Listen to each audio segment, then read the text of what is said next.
Baldur, byrjum á þess að hvenær vissirðu að þið væru með þetta?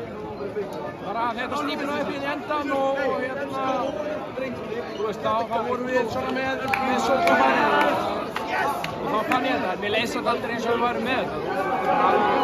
Alveg lið sem við erum að spila á móti sem við erum algjörlega vel. Maður sá eldmóðin í þér allan leikinu og öskra menn í gang og reyna að fá. Þið virtu svona aðeins vera, það þurfti smá tíma fyrir það. Það var ekki eins og þið fóru almennilega í gangin í fjórða og þá fóru þið að raunverulega svona herja á þeim og bara vera svona og taka yfir einhvern veginn. Þú veist, var það bara, varst að berja það áfram eða hvað var það?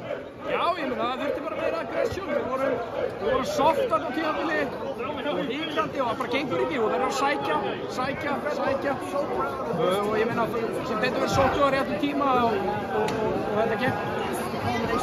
Hlynur og Ægir, bara, ég talaði á báða, þeir tala svo vel um þig og bara, veist, hvernig er það að fá að vinna með svona mönnum í heilt ár? Og lengur reyndar auðvitað ekki landslið? Já, ég meina, við erum að vinna náttúrulega með þeim, sko.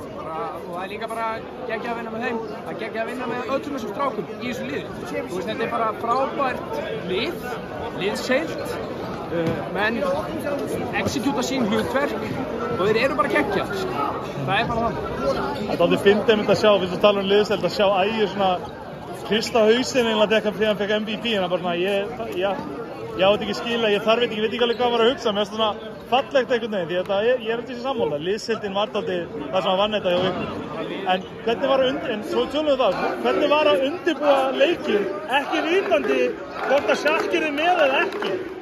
Þú veist, við náttúrulega spiluðum án Sjakk, skilur við, þannig að við bara, þú veist, seinasta leik, þannig að þú veist, þetta var svo sem bara, þú veist, bara eins og þetta en svo kemur hann inn óvænt og það bara Og maður spyrja hvað, er það að fara í recovery hérna einhvers staðar í grendinni eða bara beint heim? Heim að fagna þessu, í viku eins og Ingi Þór segir. Innilega til hamingju, Vilhelm minn.